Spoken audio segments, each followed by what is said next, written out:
La teología abrahámica, especialmente en el contexto cristiano e islámico, presenta un concepto central: la batalla entre las fuerzas del bien y del mal. Dios y un vasto ejército de ángeles representan el bien, mientras que Satanás, o Iblis, y su legión demoníaca simbolizan el mal.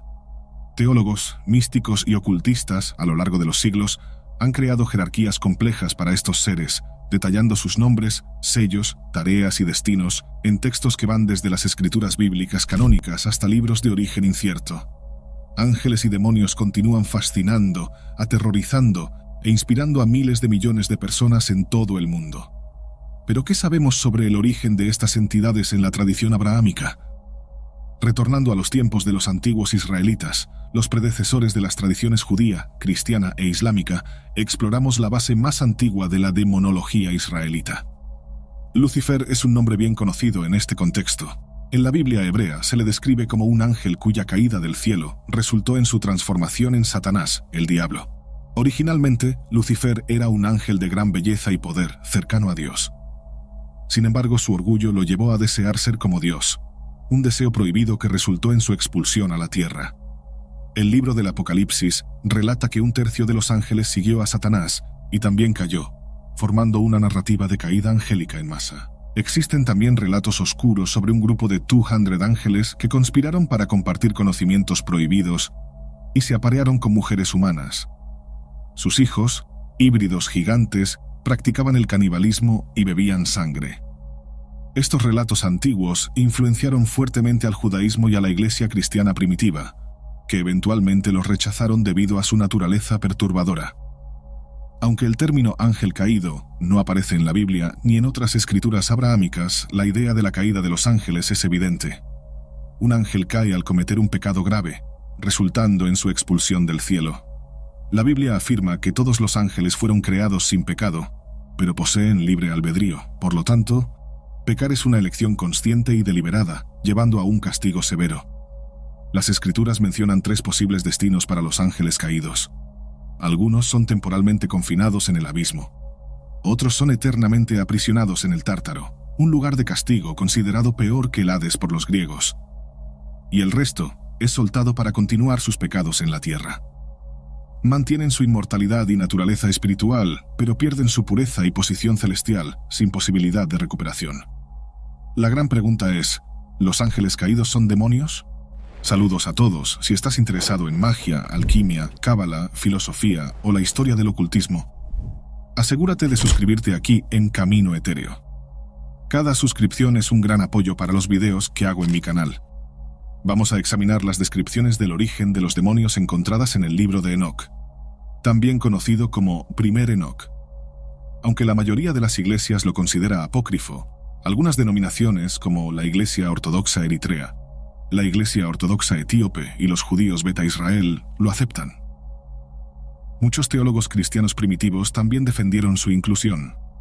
Los versos más antiguos del primer Enoc datan de alrededor de 300 a.C., pero fue alrededor de 380 después de Cristo cuando la mayoría de las iglesias lo rechazaron como escritura. Curiosamente, la epístola bíblica de Judas, escrita alrededor del año 50 después de Cristo, cita directamente al primer Enoc, sugiriendo que podría pertenecer al canon bíblico. El contenido del libro de Enoc es controvertido y perturbador. Relata que cerca de 200 ángeles tuvieron relaciones sexuales con mujeres humanas, resultando en la creación de una raza de gigantes ultraviolentos conocidos como Nefilim. Estos gigantes tenían un hambre insaciable, devorando animales, humanos y unos a otros, bebiendo la sangre de sus víctimas. En la tradición judía, beber sangre es una violación extrema de las creaciones de Dios. Para los cristianos, un aspecto aún más ofensivo del primer Enoc es que describe el primer pecado, el origen de todo pecado, no como el de Adán y Eva, sino como el de los ángeles caídos. El autor de estos textos provocativos es una de las figuras más enigmáticas de la Biblia, el patriarca Enoc, mencionado solo una vez en Génesis, capítulo 5, versículo 24. Enoc anduvo fielmente con Dios. Entonces él no fue más porque Dios se lo llevó. Enoc es uno de los únicos 3 humanos que, según la tradición cristiana, entraron al cielo vivos. Los otros 2 son el profeta Elías y Jesucristo. La importancia de Enoc es evidente, aunque la Biblia dice muy poco sobre él. Sin embargo, el libro del primer Enoc, que se le atribuye, supuestamente fue escrito después de su viaje por el cielo y su retorno a la tierra. De acuerdo con la tradición, de los cientos de textos que Enoc escribió, este fue el único que sobrevivió al diluvio, protegido por su bisnieto Noé en el arca. Históricamente, el texto del primer Enoc se perdió durante casi 1000 años, desde el siglo IX después de Cristo hasta que 3 copias fueron redescubiertas en 1773, todas escritas en Ge'ez, una antigua lengua semítica etíope.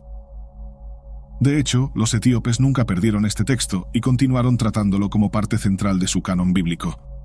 Hoy, esas copias etíopes son las únicas versiones completas disponibles, y su precisión fue confirmada por el descubrimiento de fragmentos arameos mucho más antiguos. El primer Enoc es crucial porque narra los pecados de los vigilantes. Pero ¿quiénes son los vigilantes? Un vigilante es un ángel cuyo deber es vigilar a la humanidad e influenciar a las personas, especialmente a los líderes mundiales, bajo las órdenes de Dios. Son mencionados en el canon aceptado, con 3 referencias específicas en el libro de Daniel capítulo 4. Notablemente, en las 3 menciones, el profeta Daniel enfatiza que los vigilantes descritos son santos, lo que sugiere la existencia de vigilantes no santos, sobre los cuales la Biblia no se adentra. Versículo 13. Y mientras estaba acostado en mi cama vi a uno de los vigilantes, un santo, descender del cielo. Versículo 17. La decisión es anunciada por los vigilantes, los santos declaran el veredicto, para que todos los vivientes sepan que el Altísimo domina sobre los reinos de los hombres, y los da a quien quiere, y pone sobre ellos al más humilde de los hombres. Versículo 23. Y el rey vio a un vigilante, un santo, descendiendo del cielo y diciendo: derriben el árbol y destrúyanlo, pero dejen el tocón con sus raíces en el suelo, atado con hierro y bronce, en la hierba del campo, hasta que pasen sobre él 7 tiempos. La epístola del Nuevo Testamento de Judas, la misma que mencioné al citar directamente al primer Enoc, describe a cierto grupo de ángeles que se entregaron a la inmoralidad sexual y fueron tras carne extraña, revelando la historia completa de los pecados que estos ángeles caídos cometieron y las consecuencias monstruosas. Y a los ángeles que no guardaron su dignidad, sino que abandonaron su propio domicilio, los ha reservado en oscuridad, en prisiones eternas, para el juicio del gran día. Así también Sodoma y Gomorra, y las ciudades circunvecinas que, entregándose a la prostitución como aquellos, y yendo tras otra carne, fueron puestas como ejemplo, sufriendo la pena del fuego eterno. Vamos a explorar no solo el primer Enoc, sino otras obras enóquicas antiguas, como el libro de los gigantes y el libro de los jubileos, todas increíblemente sorprendentes y ampliamente rechazadas como canon. Pero comenzaremos por el primer Enoc, y específicamente su primera sección titulada El libro de los vigilantes. El libro de los vigilantes se sitúa en una era unos cientos de años después de la creación y antes del diluvio, una época en la que el mundo era muy diferente al que conocemos por la historia escrita. Las personas vivían vidas extraordinariamente largas, en una bienaventuranza inocente e ignorante. No era extraño que un humano y un ángel interactuaran libremente. Dios envió a estos ángeles conocidos como vigilantes para hacer precisamente eso: vivir entre las personas, vigilarlas y guiarlas. Sin embargo, esto llevaría a un problema. A pesar de la diferencia de especies, los vigilantes eventualmente se sintieron sexualmente atraídos por mujeres humanas. El siguiente verso del capítulo 6 del libro de los vigilantes es casi exactamente el mismo que se encuentra en el capítulo 6 del libro del Génesis bíblico, así como en los libros enóquicos de los jubileos y de los gigantes. Es una introducción definitoria e inolvidable. Y sucedió que cuando los hombres comenzaron a multiplicarse en la tierra y les nacieron hijas hermosas, los hijos de Dios las vieron y las encontraron hermosas, y tomaron para sí mujeres de entre todas las que eligieron. El capítulo 69 del primer Enoc menciona al ángel Yecón como el primer vigilante en ceder a la tentación. Yecón se acercó al jefe de los vigilantes, el ángel Samyasa, para organizar una conspiración a gran escala para llevar a cabo el apareamiento prohibido. No se explica cómo Yecón convenció a Samyasa, pero rápidamente una alianza de exactamente 200 vigilantes se reunió en la cima del monte Hermón. Samyasa lideró la discusión. Temo que no estén de acuerdo en hacer este acto y que yo solo tenga que pagar la penalidad de un gran pecado. El jefe estaba equivocado. Todos los 200 estaban igualmente involucrados en la tentación y juntos juraron llevar a cabo su plan, satisfacer sus deseos carnales y, si eran atrapados, enfrentar las consecuencias juntos. Y así lo hicieron. Los vigilantes descendieron a la tierra. Cada uno eligió una esposa y la embarazó. A medida que estos embarazos progresaban, los vigilantes decidieron compartir sus secretos celestiales con sus nuevas esposas. Fue así como el conocimiento prohibido fue introducido en el mundo. Signos astrológicos, fases de los cuerpos celestes, hechicería, conjuros mágicos, herbolaria, metalurgia e incluso el origen divino de la humanidad. Dios más tarde identificaría el conocimiento compartido por el ángel Azazel como el peor de todos. La tierra entera fue corrompida por las obras enseñadas por Azazel. A él atribuye todo pecado. Azazel enseñó a los hombres la metalurgia, la creación de armaduras y armas de guerra, y cómo fundir plata en joyas para agradar a las mujeres. Azazel también enseñó a las mujeres el arte de los cosméticos seductores, como pinturas para los ojos y maquillaje, piedras preciosas y tintes para ropa. Así, Azazel fue considerado la raíz de la promiscuidad y la violencia en la tierra. El conocimiento prohibido también sería compartido con los hijos de los vigilantes una vez que sus esposas dieran a luz, pero estos niños, a diferencia de las madres, no eran exactamente humanos. Nacidos de una unión no natural e impura entre seres espirituales y mortales, estas criaturas eran los Nefilim. La literatura enóquica describe a los Nefilim como la verdadera origen de los espíritus malignos que conocemos como demonios. Ese sería el destino final de sus almas después de la muerte. Pero en vida los Nefilim eran gigantes monstruosos hechos de carne y hueso. Así como la caída de los vigilantes es referenciada en la epístola bíblica de Judas, el nacimiento de los Nefilim es mencionado en el libro del Génesis, capítulo 6, versículo 4.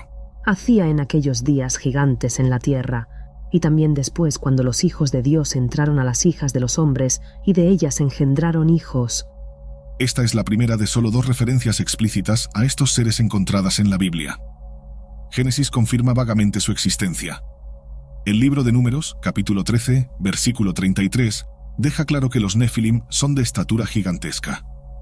En este caso, varios espías fueron enviados a explorar Canaán, una tierra que Dios prometió entregar a Israel. Sin embargo, tuvieron una gran sorpresa. Y vimos allí a los Nefilim, los hijos de Anak, descendientes de los Nefilim, y éramos a nuestros ojos como saltamontes, y así también éramos a sus ojos. El libro de los vigilantes da la altura exacta de los Nefilim: 300 codos o cerca de 135 metros de altura. Podemos asumir que no nacieron tan grandes, ya que las mujeres sobrevivieron al parto, pero parece que crecieron rápidamente. Su tamaño, sin embargo, era un gran problema. Simplificando, estos gigantes de 135 metros necesitaban ser alimentados. Y crecieron mucho, y cuando los hombres ya no pudieron sustentarlos, los gigantes se volvieron contra ellos y devoraron a la humanidad. Y comenzaron a pecar contra aves, bestias, reptiles y peces, y a devorar la carne unos de otros y a beber sangre. Como la mayoría de los seres vivos hace cuando enfrenta el hambre, los Nefilim hicieron lo que necesitaban para sobrevivir, incluso recurriendo al canibalismo. La furia de estos seres gigantes desesperados llevó a un derramamiento de sangre y caos por la tierra. La conspiración de los 200 vigilantes no pudo seguir siendo ocultada. Los arcángeles Miguel, Gabriel, Rafael y Uriel, horrorizados con el estado del mundo, relataron a Dios lo que vieron y pidieron intervención divina.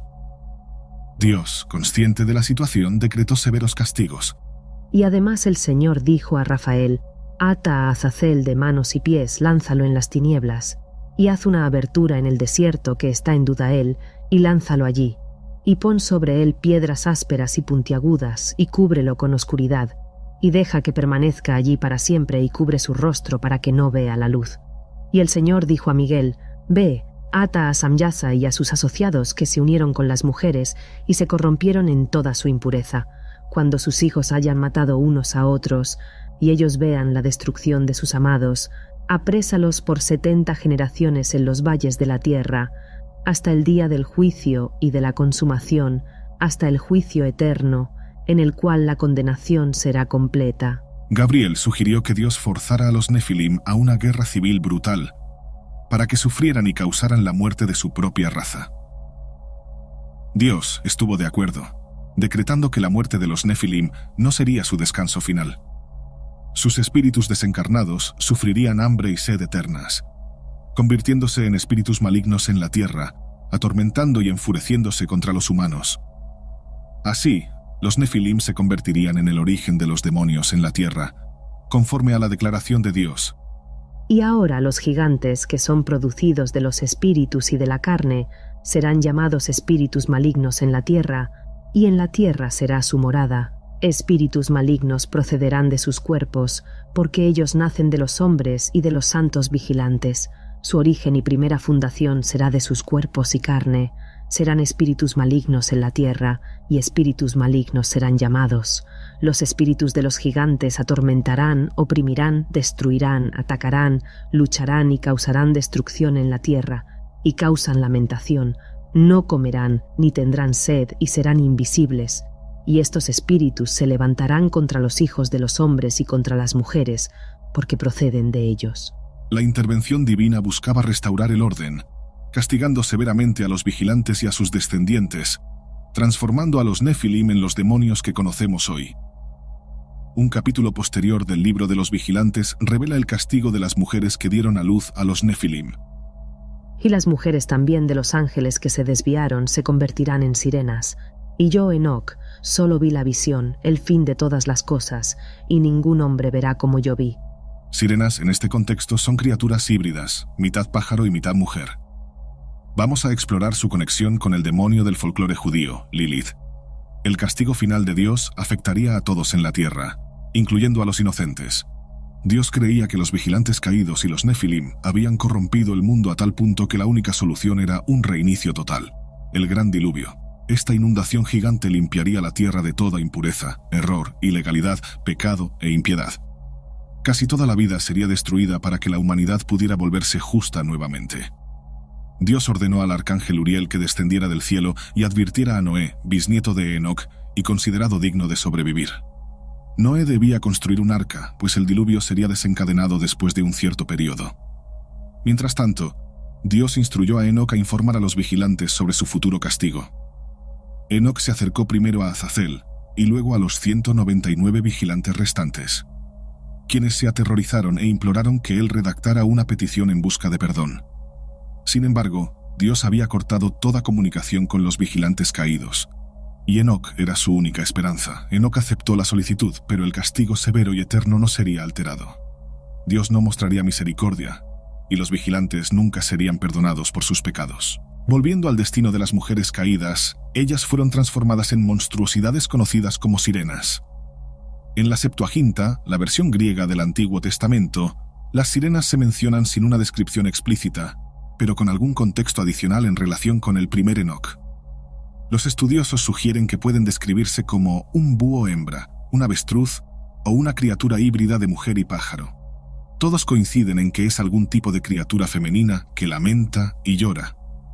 En la mitología griega, las sirenas son claramente monstruos híbridos, mitad mujer, mitad pájaro, que atraían a los marineros con su voz hipnótica, haciéndolos naufragar en las costas rocosas de las islas donde vivían.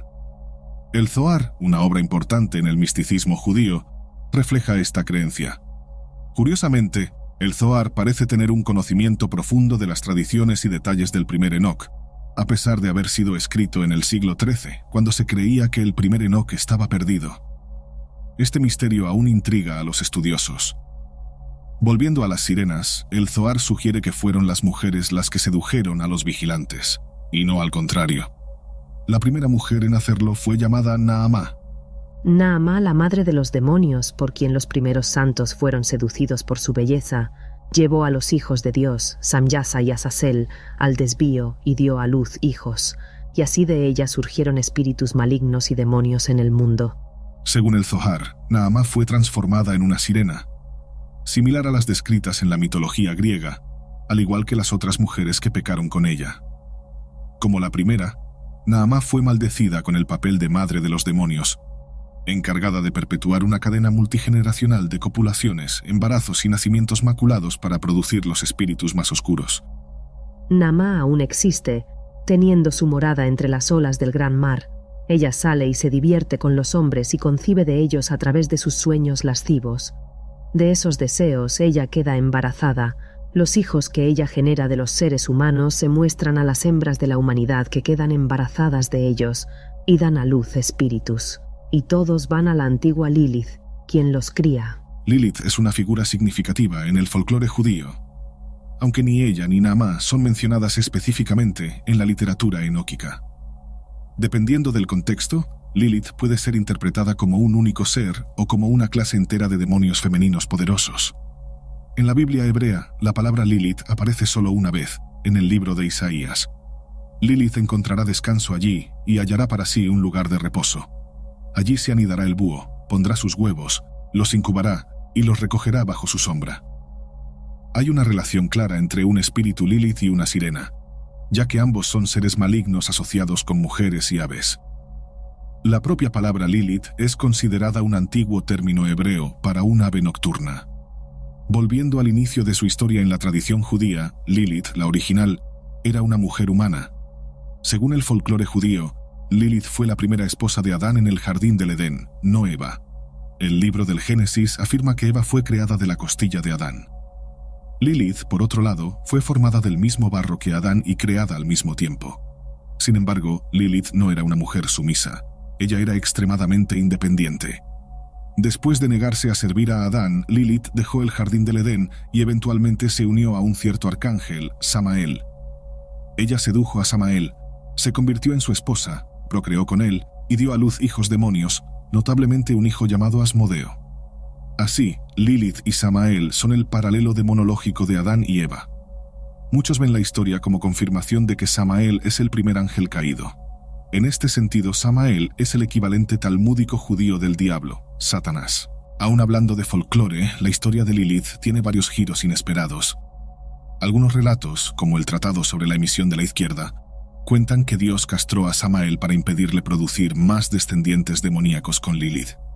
Esto llevó a Lilith a buscar relaciones con otros hombres, aunque permaneció como pareja de Samael. En el Zohar, esta historia continúa entrelazándose con los eventos que ocurrieron después de la expulsión de Adán y Eva del jardín del Edén. La separación de Adán y Eva durante 130 años permitió que Lilith regresara y sedujera a Adán, y juntos tuvieron hijos, incluyendo a Naamá.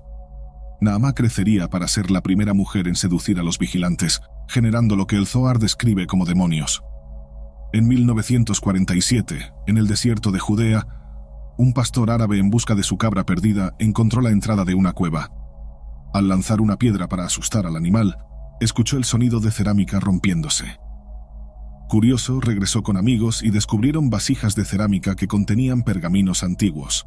Inicialmente, los comerciantes locales desvalorizaron los pergaminos, considerándolos falsificaciones. Sin embargo, un líder tribal los llevó a un zapatero y comerciante de antigüedades, quien compró los manuscritos por alrededor de $340 actuales. Estos manuscritos, conocidos como los manuscritos del Mar Muerto, fueron considerados increíblemente valiosos. La mayoría de los estudiosos y arqueólogos de la época dudaban que textos tan antiguos pudieran haber sobrevivido por más de 2200 años en el ambiente hostil del desierto de Judea. La copia más antigua de la Biblia hebrea conocida en ese momento databa del siglo IX después de Cristo, mientras que los manuscritos del Mar Muerto se remontaban al siglo III antes de Cristo. Este descubrimiento proporcionó una visión inédita sobre la redacción del Antiguo Testamento, además de revelar escritos apocalípticos influyentes, pero posteriormente excluidos del canon bíblico por las autoridades religiosas. Entre estos textos estaban el primer Enoc, el libro de los jubileos, y el libro de los gigantes. El primer Enoc es esencial para desentrañar los misterios del libro del Génesis, mientras que los libros de los jubileos y de los gigantes profundizan en cuestiones planteadas por el primer Enoc, especialmente sobre los Nefilim, descendientes gigantes y caníbales de los vigilantes, y el diluvio enviado por Dios para erradicarlos. La literatura enóquica sugiere que la violencia de los Nefilim justificó el diluvio. En el libro de los vigilantes se les describe como devoradores de humanos, animales y entre ellos mismos, cometiendo el peor de los pecados al beber sangre. La naturaleza de los Nefilim, sin embargo, es cuestionada. ¿Eran monstruosos por naturaleza o fueron sus circunstancias las que los volvieron brutales? Dios declaró los espíritus de los Nefilim como malignos solo después de lanzar una maldición sobre ellos. Desafortunadamente, el primer Enoc no detalla sus acciones individuales, dejando una laguna en la narrativa. El libro de los gigantes, por otro lado, describe a estos seres como criaturas pensantes y emocionales, presionadas por circunstancias adversas. Algunos Nefilim eran malignos, pero otros no. Esta obra narra eventos en la comunidad de los Nefilim y los vigilantes antes del diluvio, ofreciendo una historia llena de acción. Un problema surge con el texto del libro de los gigantes. Hay varias versiones con diferencias significativas. Existen dos principales. Una versión aramea extremadamente fragmentada encontrada entre los manuscritos del Mar Muerto y una adaptación maniquea más completa descubierta en China. La versión aramea es más antigua y precisa, pero casi ilegible. La versión maniquea, aunque adaptada a las creencias del maniqueísmo, es más completa y parece estar basada directamente en la aramea.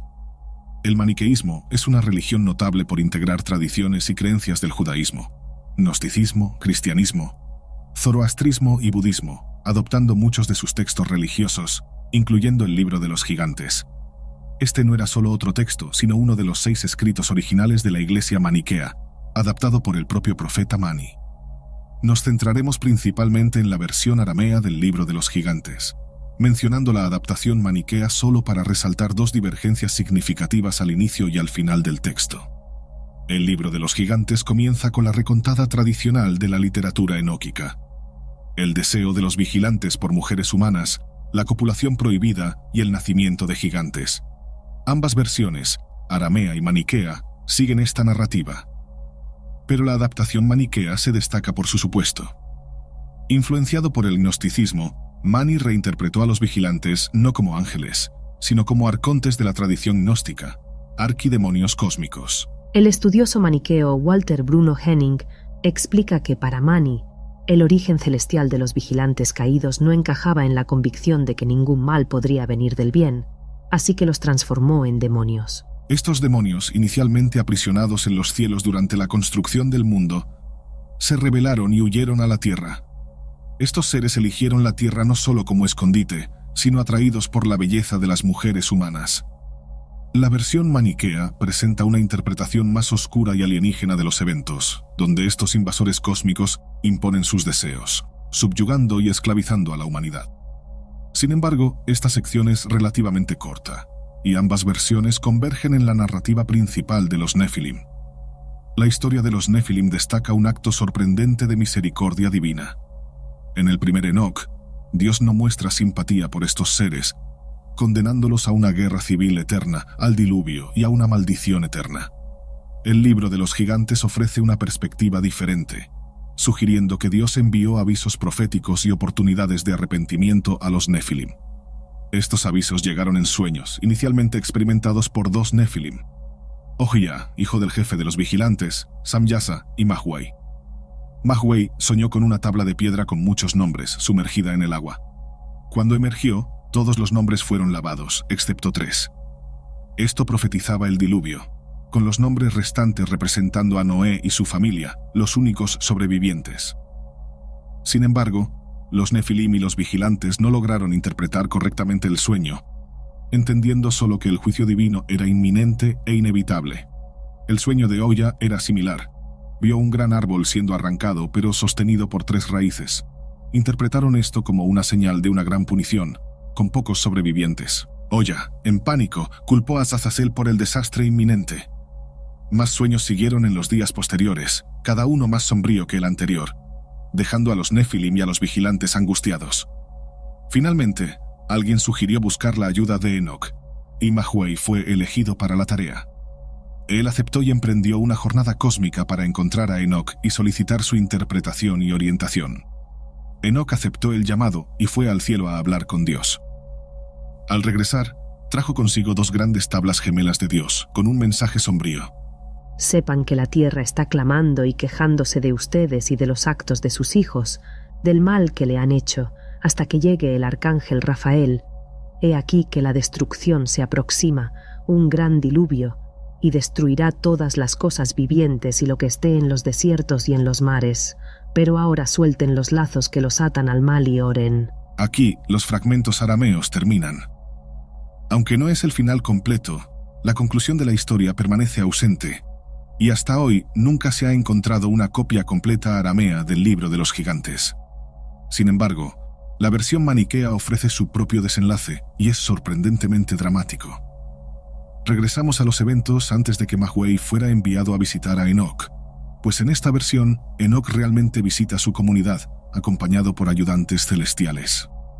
A diferencia de la versión aramea, donde los vigilantes eran seres moralmente complejos que se arrepintieron de sus actos, la adaptación maniquea los reinterpreta como demonios perversos. Enoch descendió con la intención de aliviar las preocupaciones de los Nefilim, que no eran completamente malos a diferencia de sus padres. Sin embargo, los 200 arcontes demoníacos, al darse cuenta de que superaban en número a la guardia celestial de Enoch, capturaron a los ángeles menores, desencadenando una respuesta inmediata del cielo. Las nubes se abrieron, revelando a 4 arcángeles que descendieron para detenerlos. Y cuando los 200 demonios vieron a aquellos ángeles, se asustaron mucho y se preocuparon. Asumieron la forma de hombres y se escondieron. Entonces los ángeles separaron a los hombres de los demonios y los pusieron a un lado, colocando una guardia sobre ellos. Los arcángeles rápidamente reunieron a los Nefilim inocentes que no estaban involucrados en la situación de los rehenes, llevándolos a la seguridad en 32 ciudades distantes en las montañas, lugares preparados por Dios. Luego, comenzó una intensa batalla entre los arcángeles y los vigilantes. El punto de inflexión fue el uso de un arma celestial. Los 200 demonios libraron una batalla ardua hasta que los ángeles usaron fuego, nafta y azufre, el gran fuego de la ruina que incendia los mundos. En alas brillantes, volaron fuera y por encima de ese fuego y miraron su profundidad y altura hacia aquellas almas que intentaban escapar del fuego. Este fuego puede interpretarse como un arma nuclear antigua. Independientemente de eso, fue el golpe final, y el cielo salió victorioso. Los 4 arcángeles encarcelaron a los vigilantes con cadenas eternas y los lanzaron en una prisión subterránea en las profundidades de las montañas, aniquilando a los Nefilim cómplices.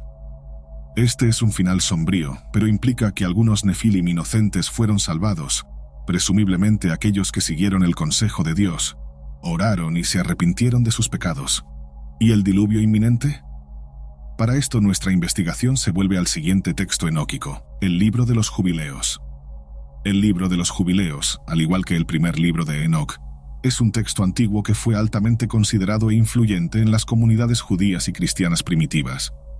Eventualmente, fue rechazado como escritura canónica, excepto en Etiopía, donde fue traducido al Ge'ez y mantenido como escritura bíblica genuina.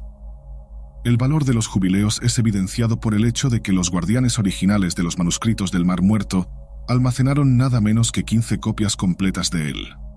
Esto es más copias de las que poseían de la mayoría de los libros de la Biblia hebrea, y mucho más que del primer libro de Enoch y del libro de los gigantes. Esto demuestra claramente su importancia para ellos. Textos enóquicos, como los mencionados, son frecuentemente usados para esclarecer misterios que no están debidamente explicados en el libro del Génesis de la Biblia. Uno de los mayores enigmas es la justificación para el diluvio, un evento de destrucción mundial.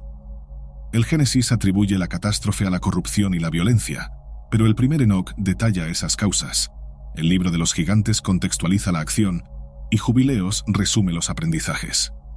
Debido a 3 cosas vino el diluvio sobre la tierra: la fornicación, en la cual los vigilantes se prostituyeron tras las hijas de los hombres, generando hijos, los Nefilim, que devoraron unos a otros y pecaron contra los animales, aves y todo lo que se mueve sobre la tierra. El Jubileos va más allá de otros textos enóquicos al explorar el diluvio y los demonios que surgieron con él. El libro de los Jubileos describe poéticamente el momento del diluvio. El Señor abrió las 7 compuertas del cielo y las fuentes del gran abismo, y las compuertas comenzaron a derramar agua del cielo por 40 días y 40 noches. Y las fuentes del abismo también enviaron aguas hasta que el mundo entero estuviera lleno de agua, y el Señor destruyó todo de la faz de la tierra. El diluvio está ligado a la liberación de los primeros demonios. Los Nefilim ahogados tuvieron sus espíritus malditos arrancados de los cuerpos y condenados a vagar por la tierra hasta el día del juicio. El libro de los vigilantes dice: Los espíritus de los gigantes afligen, oprimen, destruyen, atacan, libran batallas y provocan destrucción en la tierra, causando problemas.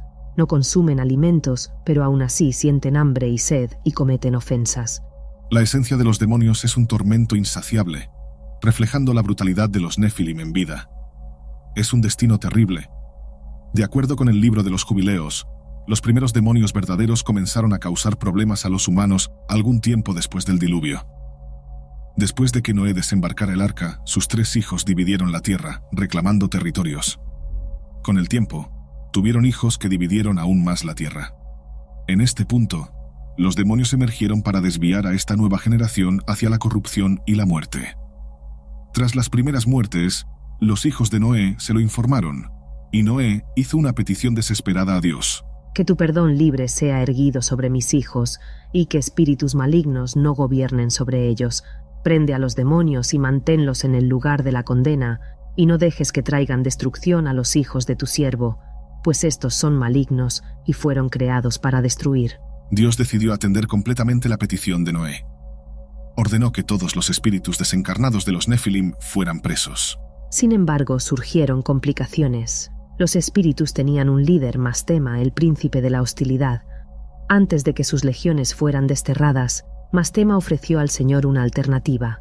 Creador, deja que algunos de ellos permanezcan ante mí y que escuchen mi voz y hagan todo lo que yo les diga, porque si no me dejas algunos de ellos, no podré ejercer el poder de mi voluntad sobre los hijos de los hombres para corromperlos y desviarlos antes de tu juicio, porque grande es la maldad de los hijos de los hombres.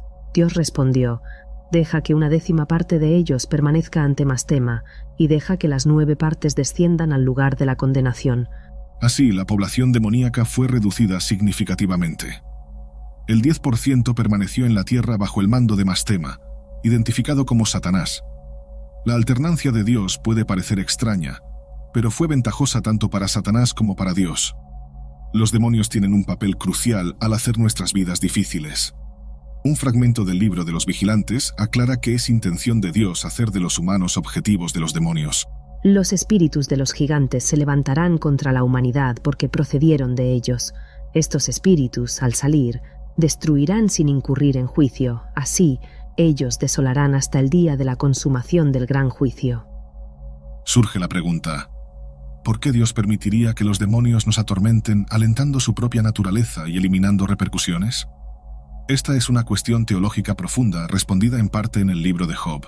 Dios se jacta ante Satanás sobre Job, un hombre temeroso de Dios y justo que resistió todas las tentaciones de Satanás. Entonces Satanás desafía, ¿acaso Job teme a Dios sin motivo? Has bendecido el trabajo de sus manos y sus posesiones han aumentado en la tierra, pero extiende tu mano y toca todo lo que tiene y te maldecirá en tu cara. Dios responde, he aquí, todo lo que tiene está en tus manos. Satanás comienza a destruir la vida de Job. Le quita su riqueza, mata su ganado, siervos y eventualmente, incluso a sus hijos. Satanás maldice el cuerpo de Job con llagas e incita a sus amigos a acusarlo de pecar, diciendo que merecía su sufrimiento. Job sufre incesantemente durante 2 años repitiendo, «Detesto mi vida». Como Satanás predijo, Job desarrolla un odio amargo hacia Dios. Sin embargo, al final, Job todavía teme a Dios. Dios interviene, ordenando a Job que sea valiente y deje de desafiarlo.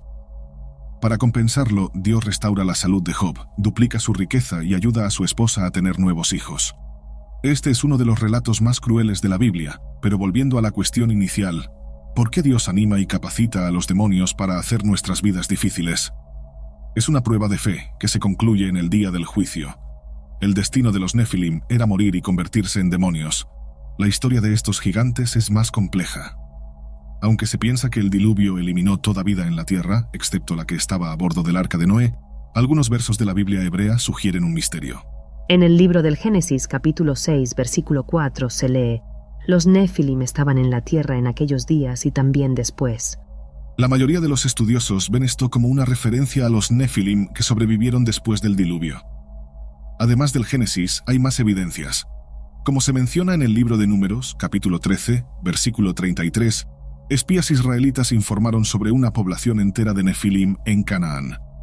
No solo los llamaron explícitamente Nefilim, sino que se describieron a sí mismos sintiéndose como saltamontes en comparación con ellos. Se calcula que esto ocurrió 400 a 500 años después del diluvio. Estos Nefilim no solo sobrevivieron, sino que prosperaron.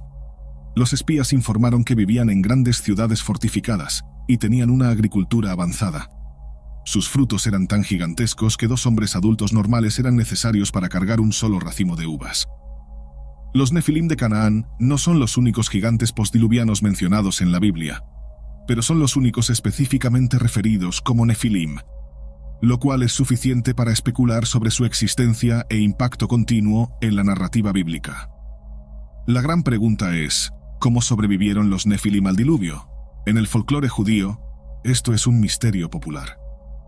Algunos afirman que algunos Nefilim se aferraron a los lados del arca de Noé, mientras que otros especulan que la esposa de Cam, hijo de Noé, era una Nefilim y sobrevivió en el arca con ellos. Sin embargo, esta teoría puede verse más como un insulto a la esposa de Cam, ya que Cam no tiene una buena reputación en la Biblia. En la leyenda islámica, una raza de gigantes conocida como Ad sobrevivió al diluvio porque con una altura de alrededor de 100 pies, 30 metros, eran demasiado altos para ahogarse. Dado que los Nefilim en el primer Enoc tenían 450 pies de altura, lo que corresponde a un poco más de 135 metros, esta idea puede ser posible. El libro del Génesis especifica que 15 codos por encima prevalecieron las aguas y las montañas fueron cubiertas, es decir, alrededor de 22 pies, casi 7 metros, por encima de los picos de las montañas más altas. Sin embargo, el libro de los gigantes menciona que los Nefilim inocentes fueron reubicados en 32 ciudades en las montañas, una ubicación conveniente preparada por Dios para salvarlos. Otra posibilidad es que los vigilantes u otros ángeles continuaron reproduciéndose con mujeres humanas después del diluvio. Aunque los 200 vigilantes originales fueron encarcelados por toda la eternidad, se especula que un nuevo grupo de vigilantes cayó en la misma tentación, repitiendo los eventos que llevaron al nacimiento de una nueva generación de Nefilim. Independientemente de la verdad, los Nefilim fueron maldecidos y como mortales, incluso los que sobrevivieron al diluvio estaban destinados a morir, al igual que sus descendientes, perpetuando la línea de producción de demonios. Quizás los antiguos humanos se dieron cuenta de esto y llevaron a los Nefilim a la extinción para acabar con el ciclo. Esto podría explicar por qué no hay evidencia de gigantes viviendo en la Tierra hoy en día, aunque algunos teóricos de la conspiración no están de acuerdo. Según la tradición enóquica, el 10% de los Nefilim muertos permanecen como espíritus malignos desencarnados bajo el control de Mastema, también conocido como Satanás. Satanás es una de las figuras más misteriosas en las escrituras y el folclore, y nuestra investigación demonológica busca responder: ¿es Satanás el mismo que Lucifer, el primer ángel caído? Para responder a eso, es necesario explorar los detalles más oscuros. En el libro bíblico de Isaías, capítulo 14, versículo 12, se encuentra la expresión «hijo de la mañana» o «estrella de la mañana», refiriéndose al planeta Venus.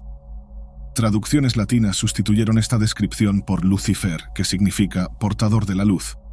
Así como Venus brilla más que otros cuerpos celestes, excepto el Sol, la Biblia describe a Lucifer como uno de los ángeles más altos y cercanos a Dios.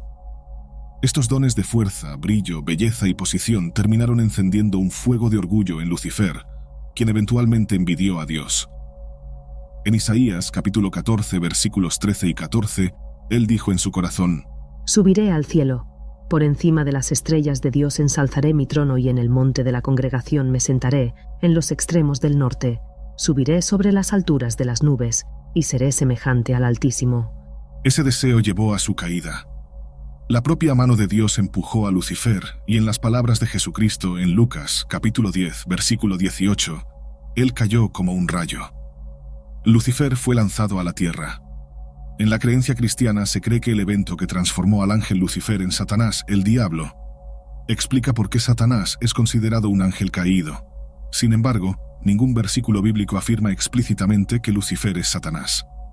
Para complicar aún más, versículos como 2 Corintios, capítulo 11, versículo 14, dicen: Satanás mismo se disfraza como ángel de luz, sugiriendo que Satanás puede no ser un ángel, sino que simplemente se disfraza como uno para engañar.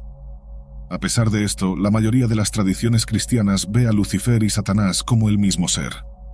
Hay muchas evidencias e indicios en la Biblia que sustentan esta visión. Por ejemplo, El libro de Job, capítulo 1, versículo 6, describe a Satanás apareciendo en el cielo con los hijos de Dios, un término frecuentemente usado para ángeles. Un día los ángeles vinieron a presentarse ante el Señor, y Satanás también vino con ellos. El pasaje de Apocalipsis, capítulo 12, versículos 7 a 9, es particularmente relevante, ya que conecta directamente a Lucifer con Satanás.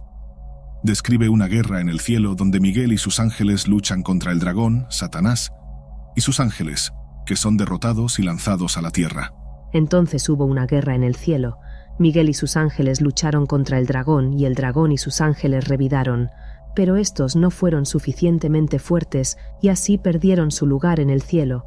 El gran dragón fue expulsado. Él es la antigua serpiente llamada Diablo o Satanás que engaña a todo el mundo. Él y sus ángeles fueron lanzados a la tierra. La mayoría de las tradiciones cristianas creen que esta conexión entre Lucifer y Satanás es clara. Sin embargo, la pregunta que surge es, ¿cuándo ocurrió exactamente este evento del Apocalipsis? ¿Fue en el pasado la primera caída de Satanás o sucederá en el futuro como la segunda y última caída? La tradición cristiana y la mayoría de los estudiosos bíblicos tratan el libro del Apocalipsis como una profecía del futuro, indicando que el evento ocurrirá en los últimos días. Esto sugiere que Satanás habrá caído 2 veces del cielo, una en el pasado y otra en el futuro, en el día del juicio. Aunque el Apocalipsis se centra principalmente en eventos futuros, contiene vislumbres del pasado, incluyendo la caída inicial de Satanás. Un versículo describe un enorme dragón rojo barriendo 1/3 de las estrellas del cielo y lanzándolas a la tierra. La mayoría interpreta esto como una referencia a Lucifer, llevando 1/3 de los ángeles con él cuando fue expulsado del cielo. Esta fue la primera caída en masa de ángeles, antes de los 200 vigilantes mencionados en otros textos. Las escrituras apócrifas existen para llenar los vacíos dejados por la Biblia. Pero los libros de Enoc, Gigantes y Jubileos no mencionan la caída de Lucifer. Pocos apócrifos tocan esta narrativa. Para aquellos que lo hacen, hay 2 versiones diferentes de la historia. En cuanto a cuál de ellas es verdadera, depende del lector decidir. Una versión familiar para muchos musulmanes y judíos se encuentra en el Corán y en la tradición judía. El apócrifo judío más antiguo que contiene esta historia es La vida de Adán y Eva, fechado en el 1er siglo después de Cristo. Vamos a enfocarnos en la versión islámica, que va un poco más profundo. Según esta tradición, Iblis, como se llama a Lucifer en el Islam, se negó a postrarse ante Adán por orgullo, lo que llevó a su caída. Esta historia tiene paralelismos con la versión judeocristiana, pero ofrece una perspectiva única sobre la naturaleza y la rebelión de Lucifer. En el Islam, el nombre del diablo es Iblis, correspondiente a Satanás en el cristianismo. Iblis es el adversario de Alá y el gobernante del infierno, liderando sus legiones demoníacas con la misión de desviar a la humanidad hacia el pecado. Existen 2 interpretaciones sobre la naturaleza de Iblis, basadas en el Corán y en las tradiciones antiguas. Una de ellas argumenta que Iblis era originalmente un jinn, un ser espiritual poderoso y moralmente ambiguo con libre albedrío, similar a los humanos.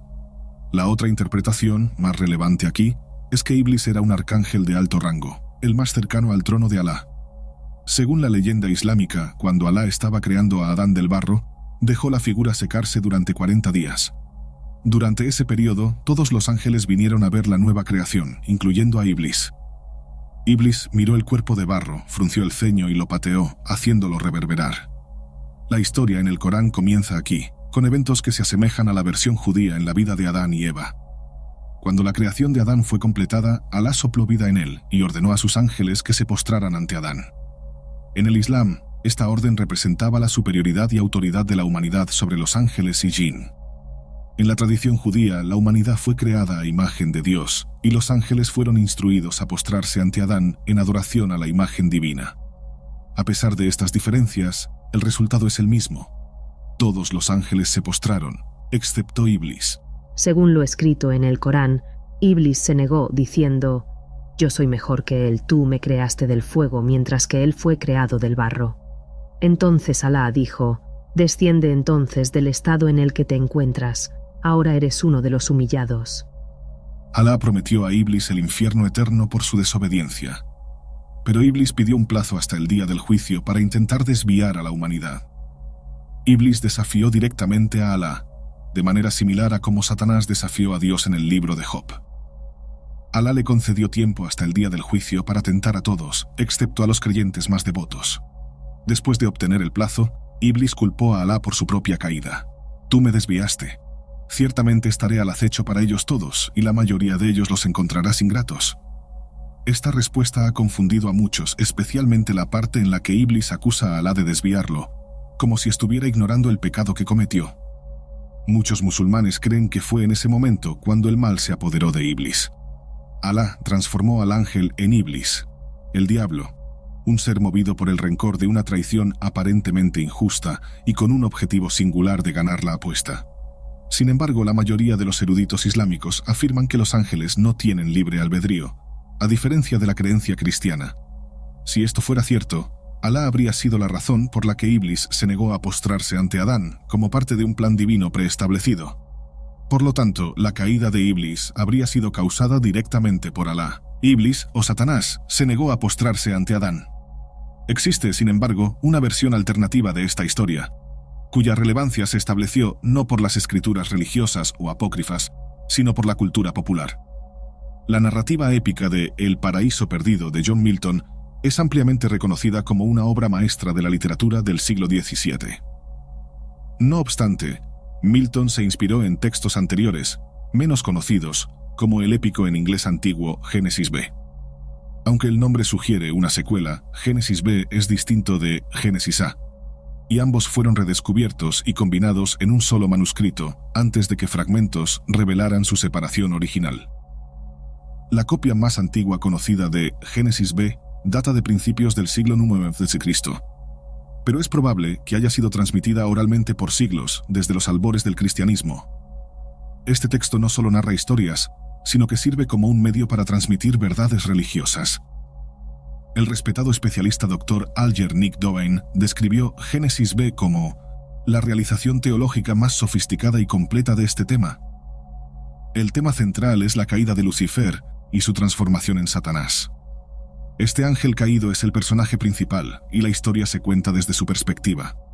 La narrativa comienza con la creación divina, donde Dios crea 10 tribus de ángeles, confiándoles grandes poderes. Entre ellos, un ángel se destaca por su fuerza y habilidad, recibiendo casi tanto poder como el propio Dios. Sin embargo, ese ángel, que se convertiría en Lucifer, se vuelve orgulloso y cuestiona su subordinación. ¿Por qué debo servir? Puedo crear cosas maravillosas con mis propias manos, puedo ser un dios al igual que él. La conspiración de Lucifer es descubierta por Dios, quien en su ira lanza a Lucifer y a sus seguidores al infierno. El Señor lo lanzó al infierno, al abismo profundo donde se transformó en un diablo, enemigo con todos sus aliados. Cayeron del cielo por 3 noches y días. Lucifer recibe un nuevo nombre, Satanás, y junto con sus ángeles caídos, sufre en el infierno. En el infierno Satanás lamenta su nueva existencia. Este lugar estrecho es muy diferente del otro hogar que conocíamos. No tenía derecho a infligirnos este gran dolor. Es la creación de Dios, la humanidad, lo que más me duele. Ese Adán moldeado de la tierra debe poseer mi trono fortificado y vivir en alegría, mientras nosotros sufrimos este tormento e injuria en el infierno. Satanás está encadenado por enormes cadenas de hierro que limitan sus movimientos, pero ve una oportunidad de venganza, quitar la luz que Dios dio a la humanidad.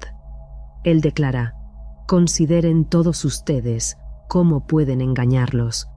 Podría descansar más fácilmente en estas cadenas si la luz se perdiera para ellos. Aquel que cumpla esta tarea tendrá una recompensa eterna. Permitiré que se siente conmigo». Esta misión es ejecutada por otro ángel caído, pues Satanás está permanentemente encadenado, sugiriendo que la serpiente en el jardín del Edén no era Satanás, sino otro ángel caído. Desafortunadamente, 2 secciones enteras de Génesis B están ausentes, dejando incierto quién era ese ángel caído. La narrativa retoma con este ser sombrío engañando a Adán y Eva para que coman el fruto prohibido y deseando regresar al infierno para estar al lado de su maestro.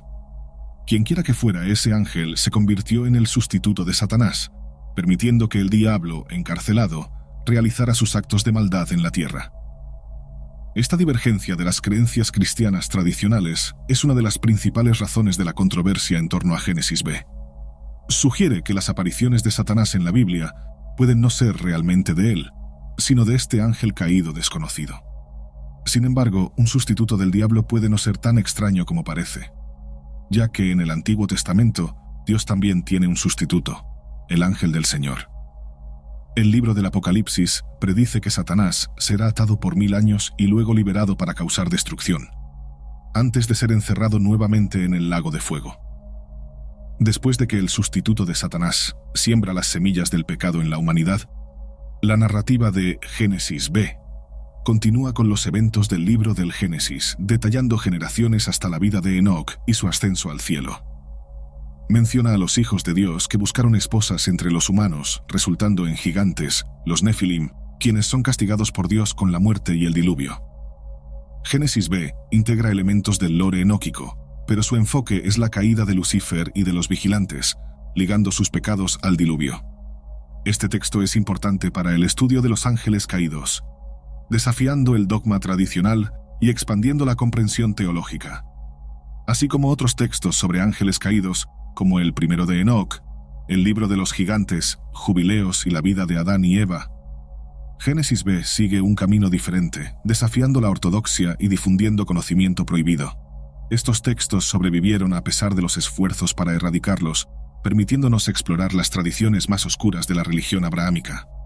Debemos mantener este conocimiento vivo y continuar investigando más profundamente. Quiero abordar teología y demonología aquí, pero antes necesitamos establecer algunos criterios, algunas verdades universales que probablemente no están considerando.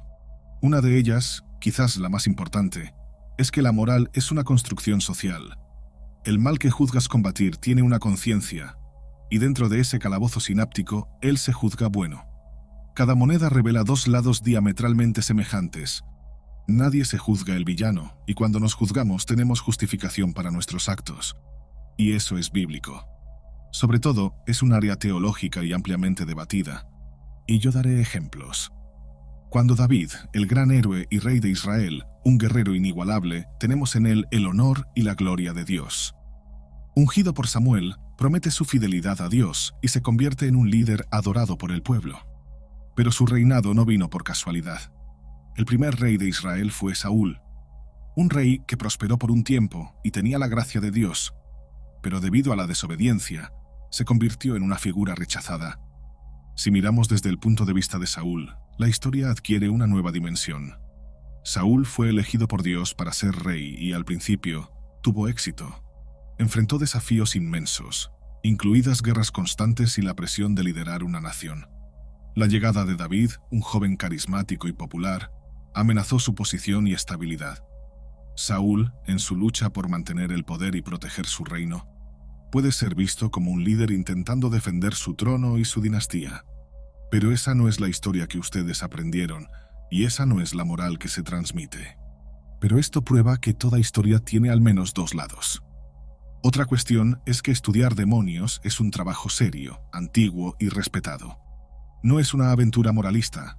Los estudios comprenden temas complejos que van del mito a lo real, a lo fantástico que no puede explicarse y a los eventos más relevantes de la humanidad, pasando por representaciones psicológicas del miedo, del caos y de la bondad.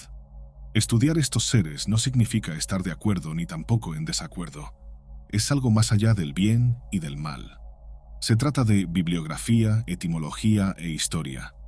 Y ningún gran avance puede darse en dirección al pragmatismo y al oscurantismo religioso. Cuando hablamos de la Biblia, estamos hablando de teología. Cuando hablamos del mundo, estamos hablando de la humanidad. Porque diferente de lo que muchos admitirán, somos más parecidos a los demonios que a los dioses que tantos buscamos imitar. Lo que hace fascinante esta narrativa es que no se limita al bien y al mal en su forma más simple. En las tradiciones más antiguas y en los textos apócrifos, vemos una complejidad moral y espiritual mayor.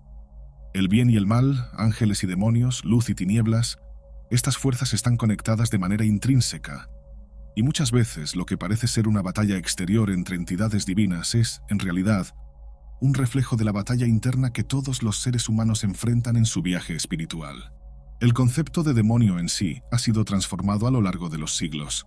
En la tradición abrahámica, los demonios se asocian frecuentemente con los ángeles caídos. seres que se rebelaron contra Dios y fueron condenados a vagar por el mundo sin descanso hasta el juicio final. Sin embargo, esta visión demonológica, particularmente en el cristianismo, evolucionó a partir de mitos y tradiciones mucho más antiguas. Los demonios eran vistos inicialmente no solo como entidades malignas, sino también como espíritus intermedios, poseedores de conocimiento cuyas intenciones podían variar según la cultura y el período histórico.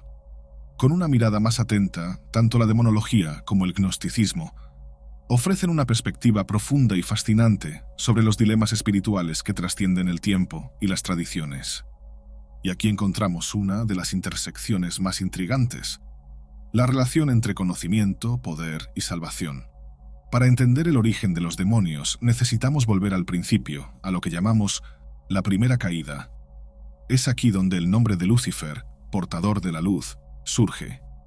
Un ángel de belleza única, poseedor de un orgullo desmedido.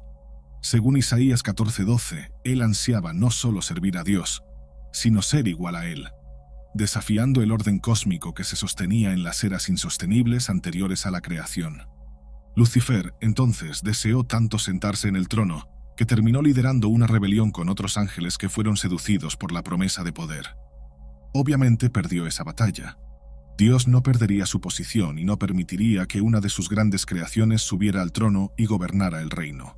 Ordenó que sus arcángeles subyugaran a los perdedores, arrojándolos desde un precipicio hacia la oscuridad que reflejaba la oscuridad interna. El inframundo era esencialmente un reflejo de ellos y de lo que ellos alimentaban.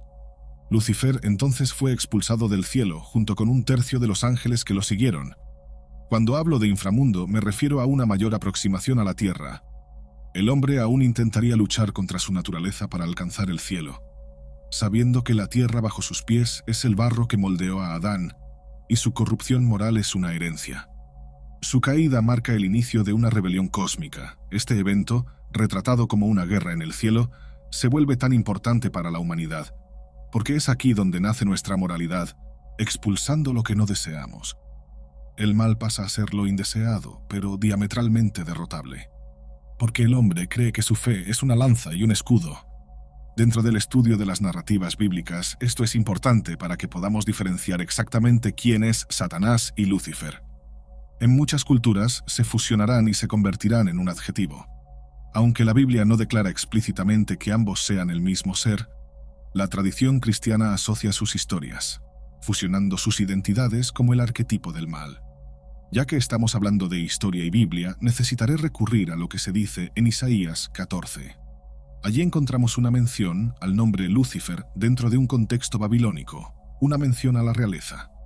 Como Lucifer es una traducción de la expresión estrella de la mañana, que deriva del latín, estudiosos pensaron que el nombre era una manera de atribuir riqueza material y espiritual. Cuando la historia narra a un ángel, el mejor entre los que habitaban el reino, obviamente su nombre sería acorde con su posición. Pero en algunos momentos, como en Lucas 10:18, Satanás es quien cae del cielo como un rayo, lo que nos lleva a creer que Satanás podría haber sido uno de los ángeles o el propio Lucifer. Lo que nunca se niega, sin embargo, es que ambos tuvieran una actuación primaria y sustancialmente semejante bajo la égida del mal. Uno representa la corrupción en la matriz, el primero de muchos. El otro, al seducir a Eva, podría representar una divinidad que se transfigura. Lo que se acepta más hoy en día es que Lucifer es un título y no un nombre. Representa a aquellos que cedieron a la corrupción moral, desearon más de lo que merecían y lo perdieron todo en el camino. Es el hombre que externamente parece respetado, pero internamente está lleno de deseos prohibidos y valores dudosos. Así que ya tenemos aquí el gran impacto del video, pues he demostrado con pocas palabras que Satanás, eternizado en la obra de John Milton, no es el mismo que Lucifer, si consideramos toda la cuestión simbólica. Pero obviamente, todo Satanás será Lucifer. Pero antes de irnos de aquí, vamos a profundizar un poco más en la tradición judaico-cristiana y a entender un poco más sobre la repercusión de la caída de Lucifer, originalmente uno de los seres más poderosos y gloriosos creados por Dios, pero que lo perdió todo a causa de un orgullo visceral. Necesito retomar un punto de su larga y tediosa vida en el reino. Entiendan que todos vivimos momentos semejantes, por eso nos parecemos tanto a los seres arrojados a la tierra. Lucifer No estaba satisfecho con la custodia del trono real, con sus cantos envidiables y con la servidumbre. Él quería ser Dios. Ese deseo, esa ansia por el poder y la divinidad fue la semilla que dio origen a su rebelión, y cuando cayó, no cayó solo, porque la corrupción, y esta es una lección para la humanidad, no es un proceso interno y solitario, arrastra a las personas hacia adentro. Cuando nos permitimos ser derrotados por lo que anhelamos sin considerar a los demás, estamos condenando a aquellos que están a nuestro lado. Por eso el discurso cristiano es altamente seductor e invitante. Predica que el mal arrastra a millones, pero para combatir una legión solo necesitamos una persona comprometida y fiel.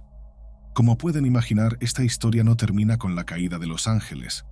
Existen muchas otras caídas registradas en la tradición judaico-cristiana, cada una de ellas marcando un momento importante en la historia de la humanidad y de los seres espirituales. Otro ejemplo, es la caída de los vigilantes, un grupo de ángeles encontrado en el libro de Enoc. Estos ángeles, a diferencia de los liderados por Lucifer, no cayeron por orgullo, sino por deseo. Se enamoraron de las hijas de los hombres y decidieron descender a la tierra para unirse a ellas. Este acto de desobediencia resultó en el nacimiento de los Nefilim, gigantes violentos que devastaron el mundo. Los Nefilim son figuras centrales en la tradición demonológica, pero en la Biblia solo se los menciona 2 veces. Sabemos que el libro de Enoc relata un proceso largo de transformación de la humanidad, entonces están situados en el período que comprende el Antiguo Testamento. El tamaño de estas criaturas era tan grande como su corrupción moral. Nacieron del deseo prohibido, entonces son el pecado en esencia. El libro de Enoc relata que tras la destrucción de los Nefilim por el gran diluvio, sus espíritus no encontraron descanso. Condenados a vagar por la tierra, estos espíritus se convirtieron en lo que hoy conocemos como demonios. Su sed insaciable de destrucción y caos no fue satisfecha en vida, y tras la muerte, esta maldición espiritual los transformó en espíritus malignos que atormentan a la humanidad. Curiosamente, el origen del nombre deriva de una palabra hebrea que significa caída. Los estudiosos dirán 2 cosas sobre la interpretación. Una de ellas es que la caída es exactamente lo que ustedes imaginaron, como las semillas de la caída de los ángeles. Otros dirán que la caída representa una naturaleza enfermiza y demonizada que busca literalmente caer sobre los otros, o derribar a las personas moralmente dignas. Por lo tanto, su vocación sería corromper a los humanos. Esta idea de los demonios como espíritus desencarnados de seres que habitaron el mundo físico se extendió y puede verse en muchas otras culturas. En muchas tradiciones espirituales, los demonios son vistos como espíritus de muertos inquietos, atrapados entre el mundo de los vivos y el de los muertos. Pero lo que hace única a la narrativa bíblica es la forma en que estos demonios están intrínsecamente ligados a la historia de los ángeles caídos y al embrión del mal, como si los demonios fueran en verdad un árbol con frutos prohibidos. Los vigilantes, los elementos naturales y la figura patriarcal que, al germinar el suelo, es decir, la tierra y las mujeres, hizo florecer una legión de monstruos ilegítimos que no pertenecían al orden natural de Dios. Los vigilantes del libro de Enoc representan también el arquetipo del guardián del conocimiento. Inicialmente son enviados por Dios para vigilar a la humanidad, pero fallaron en su misión.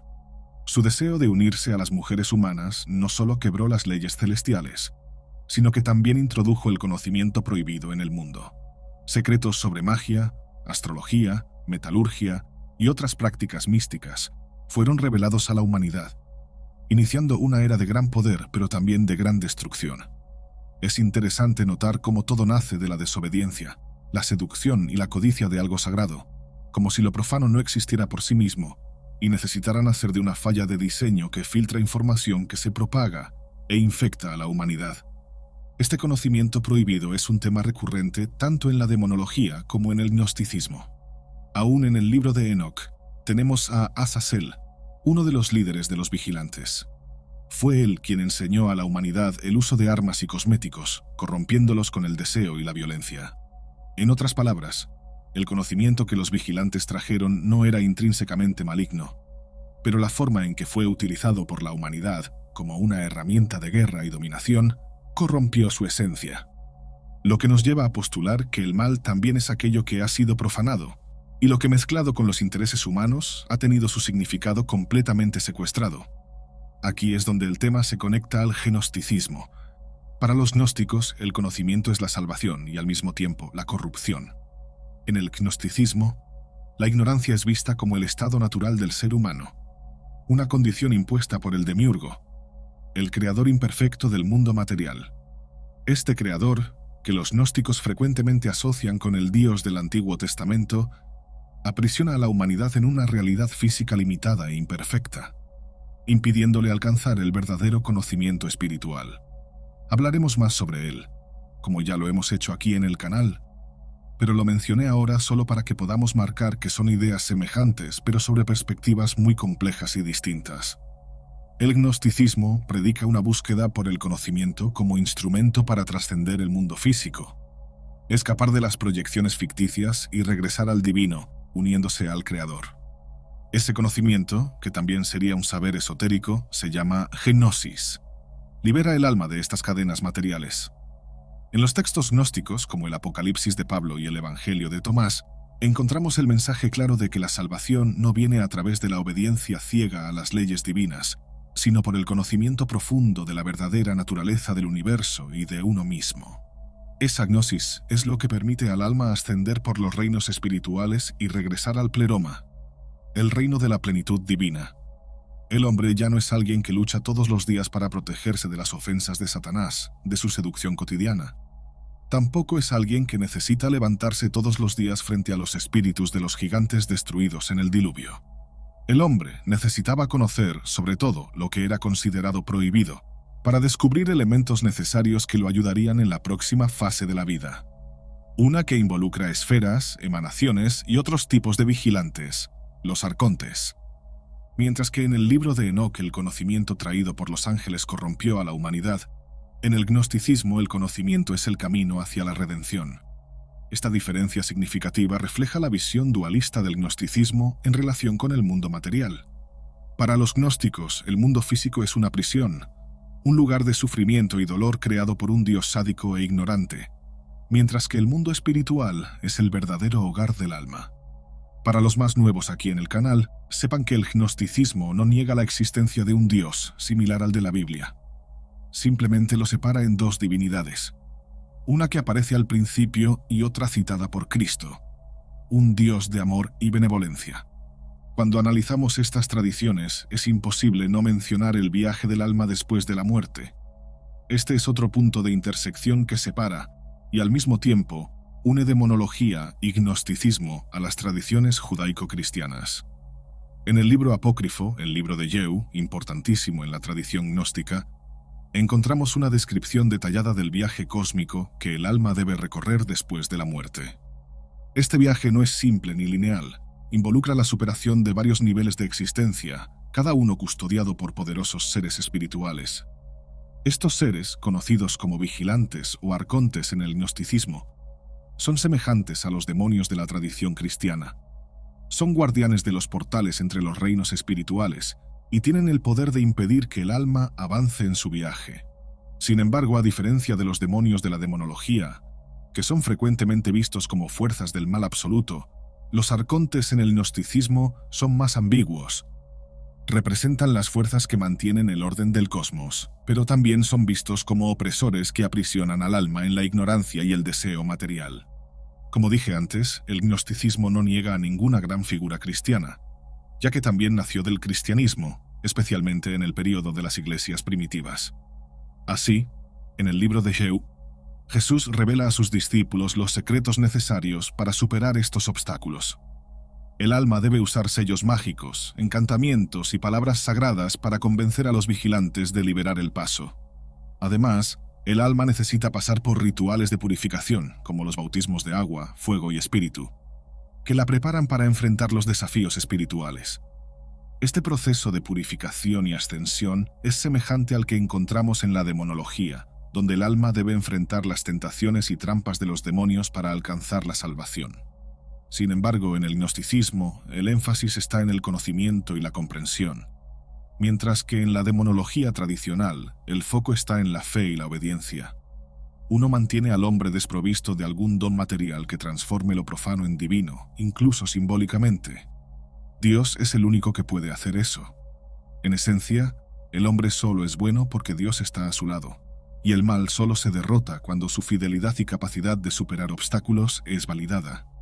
Es un camino doloroso porque, en el fondo, lo que esta tradición nos dice es que todo dolor que soportamos es nuestro pago por la gloria eterna.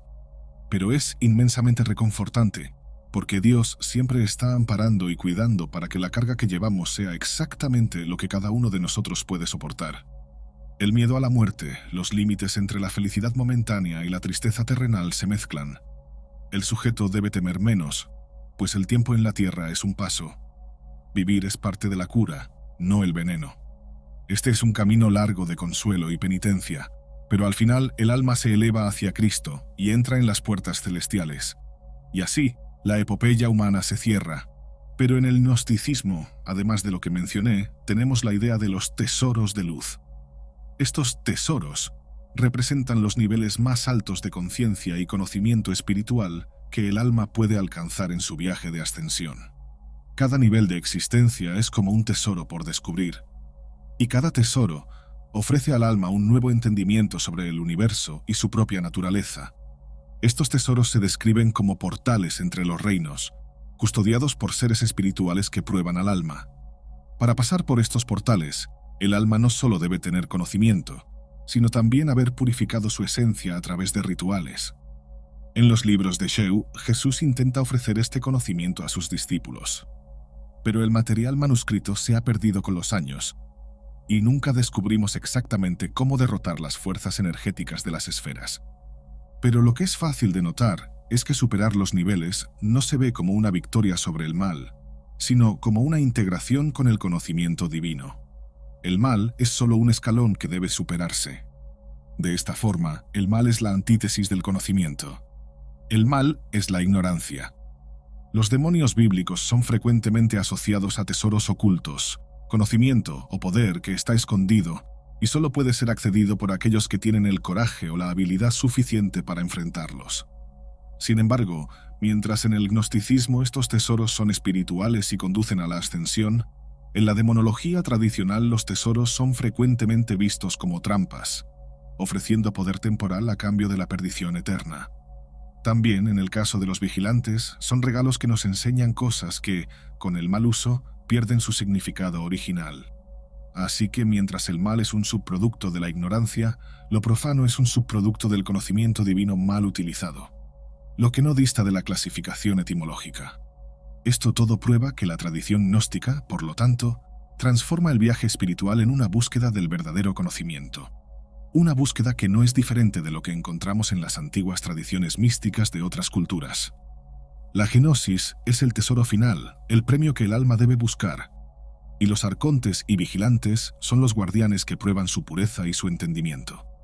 Como estamos estudiando demonios, me dedicaré un poco ahora a estas entidades protectoras e ignorantes. Los arcontes desempeñan un papel central como guardianes del cosmos material, manteniendo a la humanidad atrapada en la ignorancia y el deseo. Estos seres se describen como poderosos, pero no invencibles, y representan una fuerza de opresión espiritual que debe ser superada. Como mencioné antes, luchar contra los arcontes no es una batalla física, sino una batalla de conocimiento. Ni siquiera podemos llamarla una lucha espiritual. Son los agentes del demiurgo, el creador imperfecto y tiránico del mundo material, que usa a los arcontes para controlar las almas y mantenerlas atrapadas en la ilusión del cuerpo físico y la materia. Dentro de las esferas inferiores, el mundo espiritual es esférico y jerárquico, intentan un último golpe, un último plan. Entonces, la vida en la tierra también debe vivirse sin la búsqueda del conocimiento, tal como lo dicta la tradición bíblica. Piensen en Jesús orientando a sus discípulos sobre qué puertas abrir y qué rituales de purificación debían realizar. Esto presupone que existe un conocimiento accesible y necesario que nos permite lidiar con estas criaturas. Tal vez sea el conocimiento que buscamos en nuestra vida cotidiana, o algo que ustedes están haciendo aquí hoy al ver este video. Esta concepción de los arcontes tiene paralelos interesantes con los demonios de la tradición bíblica, también remontándose a la creación. Estos demonios son fuerzas malignas que buscan corromper y destruir a la humanidad. Los arcontes, en el gnosticismo, son vistos más como carceleros del cosmos, controlando el destino de las almas y asegurando que permanezcan prisioneras en el ciclo de reencarnación e ignorancia. Sin embargo, la semejanza más intrigante es el hecho de que tanto en la demonología teológica como en el gnosticismo, estas figuras son obstáculos que el alma debe enfrentar para alcanzar la liberación espiritual. En el gnosticismo, los arcontes no son solo seres individuales, sino también personificaciones de estados psicológicos y espirituales. Simbolizan las fuerzas que nos mantienen atrapados en ilusiones, deseos materiales y el ego. Superar a los arcontes, por lo tanto, significa superar estas fuerzas dentro de nosotros mismos. El conocimiento que Jesús revela en los libros de Geo es el secreto para enfrentar a estos guardianes y liberar al alma de sus cadenas espirituales. Por otro lado, en la tradición demonológica, el enfoque está en evitar la influencia directa de los demonios sobre las almas humanas. El cristianismo tradicional enseña que los demonios actúan como agentes de tentación, tratando de que la humanidad se desvíe del camino de la fe y caiga en el pecado, como lo hizo Satanás al transfigurarse en una serpiente. La lucha contra los demonios es, muchas veces, una cuestión de resistencia a la tentación y de obediencia a los preceptos divinos. No obstante, ambas tradiciones comparten una visión común. El viaje espiritual es un proceso de enfrentamiento. Ya sea superando a los arcontes o resistiendo a los demonios, el papel del alma es trascender los límites impuestos por estos seres espirituales, alcanzando un estado superior de existencia. La diferencia más obvia está en la metodología. El gnosticismo exige conocimiento, mientras que la tradición demonológica tradicional exige fe. Tal vez sea porque el demiurgo es una divinidad inferior, una entidad que se rebeló contra la verdadera divinidad y creó el universo físico como una prisión para las almas. Esta concepción representa un alejamiento radical de las tradiciones abrahámicas que ven al Dios creador como omnipotente y benevolente.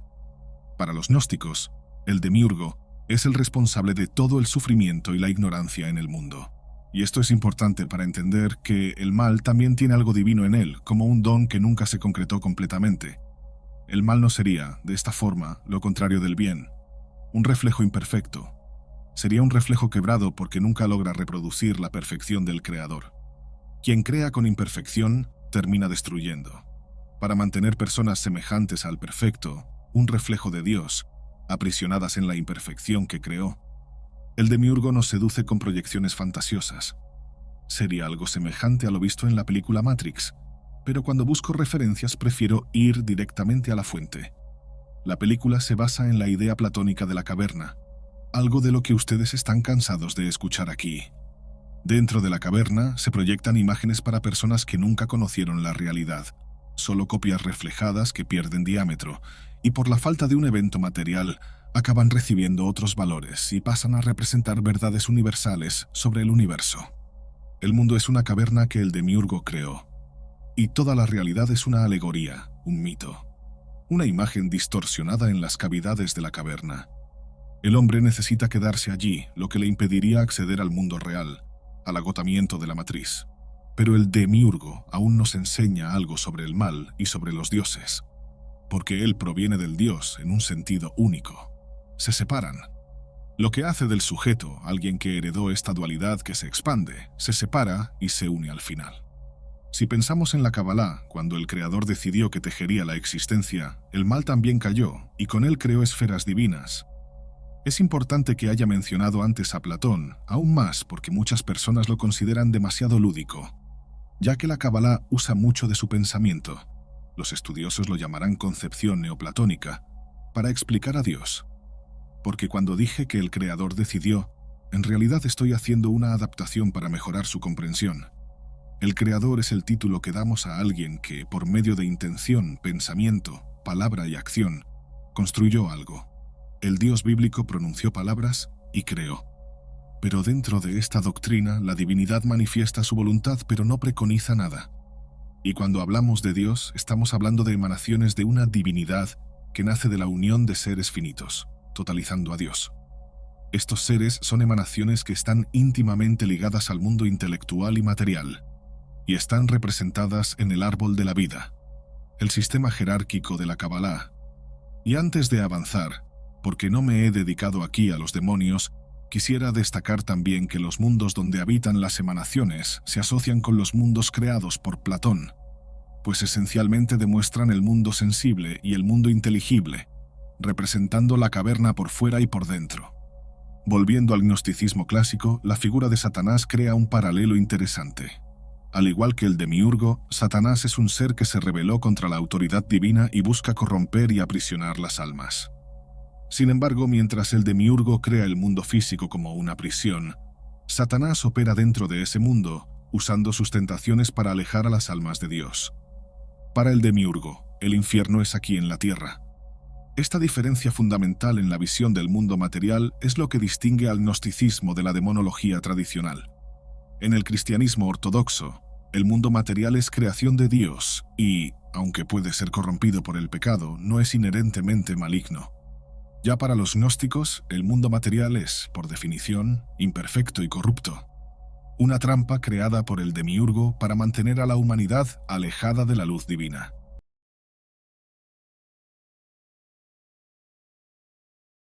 La purificación es un tema central tanto en el gnosticismo como en la demonología.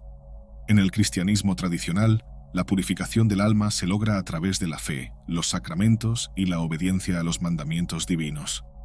El bautismo, por ejemplo, es visto como un rito de paso que purifica el alma del pecado original y la coloca en el camino de la salvación. En el gnosticismo, la purificación va más allá del simple acto de fe. En los libros de Yu y en otros textos gnósticos, el bautismo se describe como un proceso espiritual complejo que involucra no solo el agua, sino también el fuego y el espíritu. Estos bautismos son rituales de transformación que purifican el alma y la preparan para su viaje de ascensión a través de los reinos espirituales. Cada bautismo en el gnosticismo tiene un significado simbólico y espiritual. El bautismo de agua purifica el alma de las impurezas materiales. El bautismo de fuego quema los deseos terrenales. Y el bautismo de espíritu eleva el alma hacia la comprensión del mundo divino. Estos rituales son una preparación necesaria para que el alma pueda enfrentar a los vigilantes y arcontes que custodian los portales entre los reinos. Además de los bautismos, los textos gnósticos mencionan con frecuencia el uso de sellos mágicos, encantamientos y palabras sagradas. Estos elementos son fundamentales para que el alma pueda navegar por los niveles cósmicos sin ser detenida por los arcontes. Lo que vemos aquí es una fusión de prácticas espirituales con conocimiento esotérico. Un proceso en el cual el autoconocimiento y la purificación espiritual son la clave para la liberación. En la demonología tradicional, la purificación se ve más como una resistencia al mal. El alma se purifica mediante la obediencia a los mandamientos de Dios y la renuncia a las tentaciones demoníacas.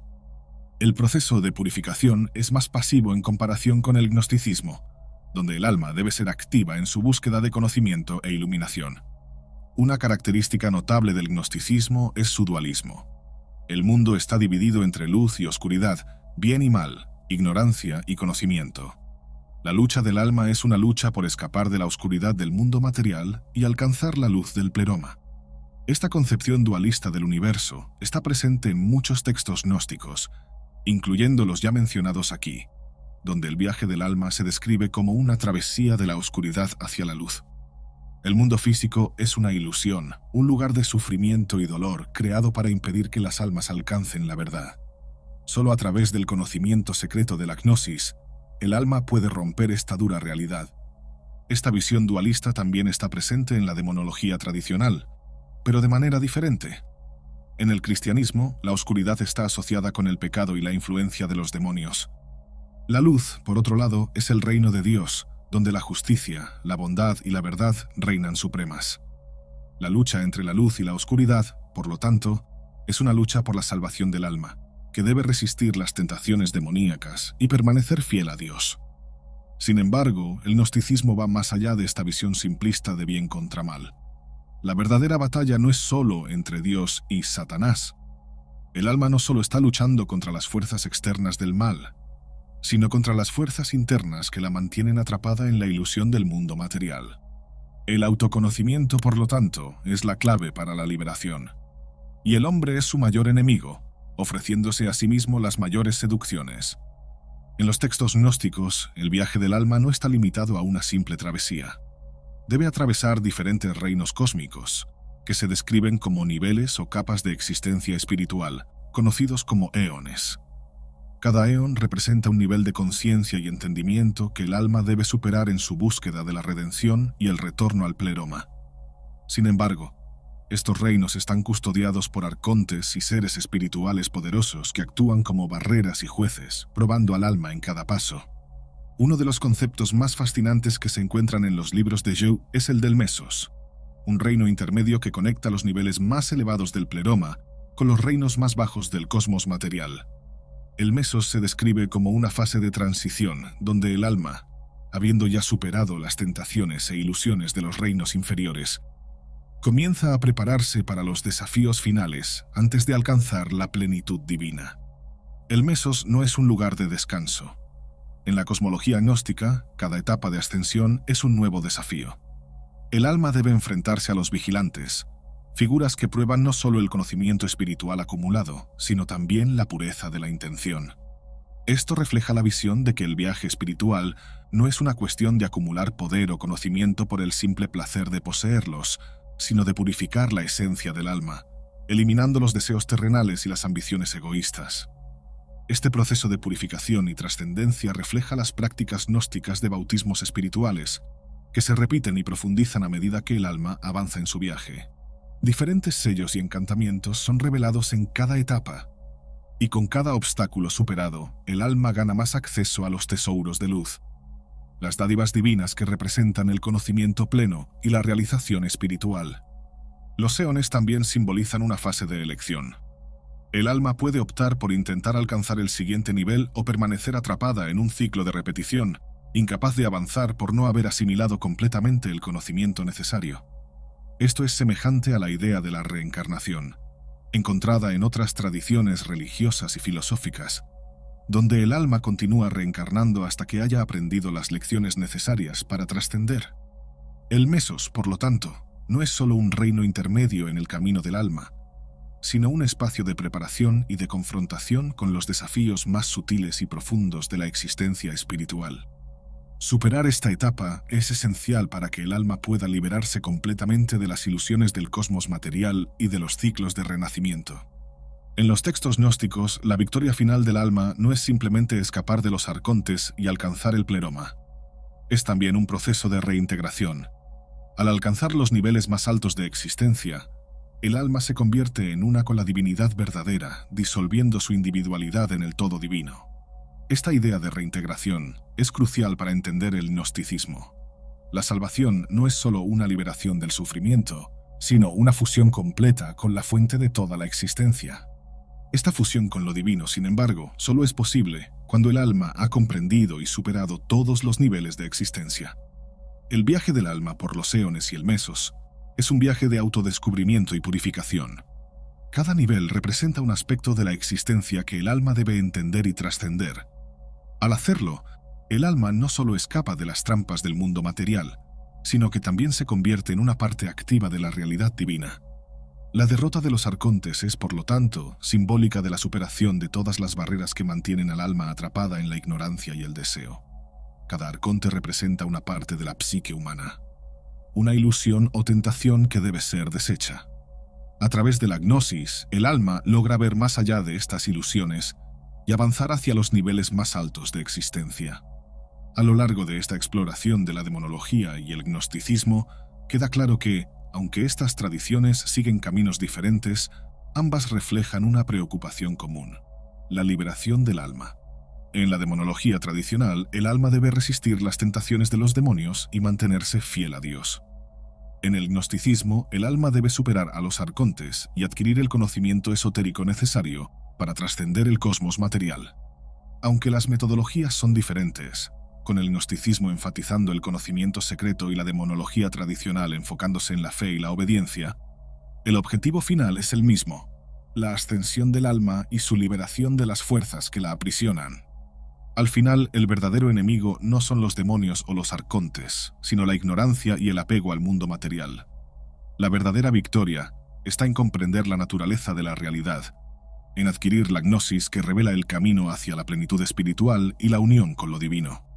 Y es en este viaje de autoconocimiento purificación y trascendencia, donde encontramos el propósito final de la existencia espiritual.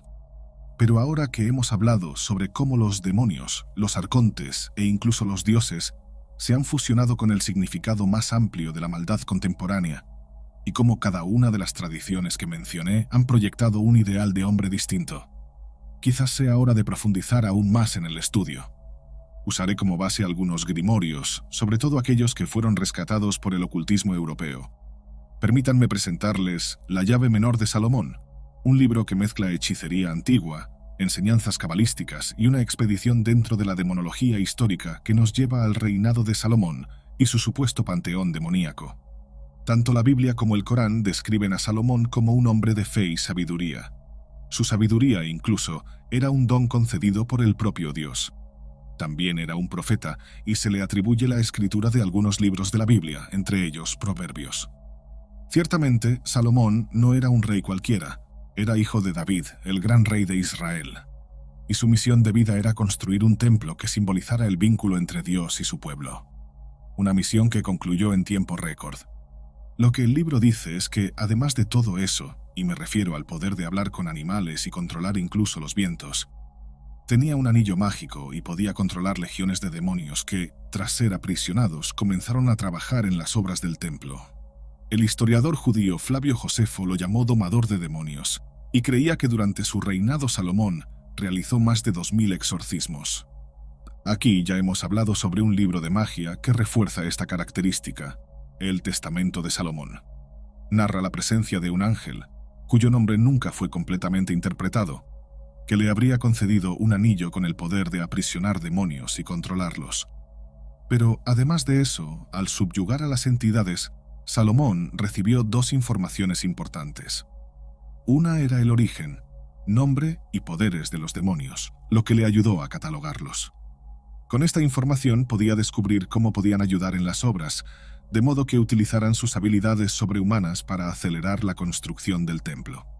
Probablemente invocó al menos a 72 demonios, en el sentido más bíblico de la definición, como ángeles caídos que adornan el mundo para atentar a los hombres. Quien habría catalogado estos demonios habría sido el propio Salomón, dividiendo el libro en 5 partes. Su primer capítulo describe los demonios que invocó, confirmando que los demonios podían ser capturados por objetos divinos y condenados en un vaso de bronce. En el extremo del vaso colocó símbolos mágicos que sellaron el artefacto. Salomón no está interesado solo en relatar su experiencia. Quiere transmitir el conocimiento, como vimos antes, ya que era la fuente primaria de superación del mal. Así que deja instrucciones claras y objetivas sobre cómo debería construirse el vaso. También enseña cómo atraer a los demonios y subyugarlos. Salomón describe a los demonios como clases espirituales. Esto es importante porque está profundamente conectado con la idea bíblica de que los dioses de otras culturas son manifestaciones de los ángeles caídos y de Satanás. Este fue uno de los primeros grimorios en citar a Paimón, un líder de una horda demoníaca del oeste. Orias viene a continuación, líder de 30 legiones infernales. Y Astarot, figura que está encuadrada en la Trinidad infernal junto a Lucifer y Belcebú. Salomón mapeó, cazó y condenó a la esclavitud a diversos demonios de la realeza infernal, gobernantes que tenían bajo su mando legiones de demonios en diferentes partes del infierno. El texto reposiciona el juego de poder entre los demonios, mostrando que cada uno de ellos sigue un código, una tríada y una jerarquía centralizada. Ellos responderían al gran maestro Lucifer y tendrían que prometerle fidelidad. Esto está condensado en la primera parte, conocida como Ars Goetia, que recibió una edición revisada y traducida al inglés por Aleister Crowley, quien también ayudó a popularizar la imagen del círculo y el triángulo que Salomón habría utilizado en las evocaciones. El libro detalla a varios demonios, algunos de ellos dioses que ya estaban establecidos antes de que el pueblo de Dios pisara la tierra prometida, como Baal, descrito aquí como un rey. Salomón los categoriza entre duques, príncipes, marqueses, reyes, presidentes y condes, y algunos con doble función, como Ronobe, un demonio que usa la retórica como arma, y Glasia Labolas, quien está íntimamente asociado con derramamientos de sangre. Estos demonios son seres que están por encima de cualquier benevolencia y controlan sus propias legiones. En la segunda parte del libro, él explica los nombres y características de 31 demonios aéreos, Su naturaleza siempre está condensada en la intención, en la interacción con los humanos y en lo que pueden hacer en términos simplistas entre el bien y el mal, lo nocivo y lo inofensivo. Estos demonios aéreos siempre están aprisionados por las reglas elementales de la naturaleza. En la tercera parte del libro enseña cómo tratar con los ángeles, conectándolos a la astrología y a los ciclos de día y noche. Hay formas de invocarlos, e incluso algunos ángeles reciben los mismos nombres que los 72 demonios listados en el ARS Goetia. Su enfoque ya no está en los demonios aéreos, sino en los ángeles que gobiernan sobre los signos del zodiaco. El último elemento similar es que ellos también están confinados dentro de una relación limitada con los elementos de la naturaleza. En la cuarta parte, Salomón nos enseña cómo construir el Almadel, un artefacto mágico que contiene símbolos de protección, donde reposan 4 velas. Salomón describe en vívidos detalles los colores que deben usarse y los mejores materiales para extraer el máximo potencial mágico de los símbolos. En el Ars Notoria, la última parte, Salomón revela que Dios lo instruyó a través de imágenes y revelaciones para diseñar un sello, conocido como el sello de Salomón. Este sello fue revelado por un ángel enviado con ese propósito, demostrando la comunicación divina salomónica presente tanto en la Biblia Sagrada como en la Biblia etíope. Este libro nunca ha sido considerado realmente canónico y jamás lo será. Seguramente el empeño de muchos estudiosos no producirá las evidencias necesarias, pero al menos hemos tenido un vistazo de cómo un personaje bíblico veía al mal en términos de grandeza jerárquica y a veces dualista. Si desean un estudio más profundo sobre este y otros hallazgos gnósticos y esotéricos, avísenme. Este es un tema muy extenso y podría dar lugar a una serie. Espero haber cubierto buena parte del esfuerzo humano en la deconstrucción de sus propios miedos y en la construcción de símbolos que los representen. Si Salomón, además de todo lo que era, también fue un poderoso mago que nos dejó un legado demonológico, no puedo probarlo. Pero la humanidad aprendió algo nuevo, y el conocimiento es lo que hace a los hombres divinos.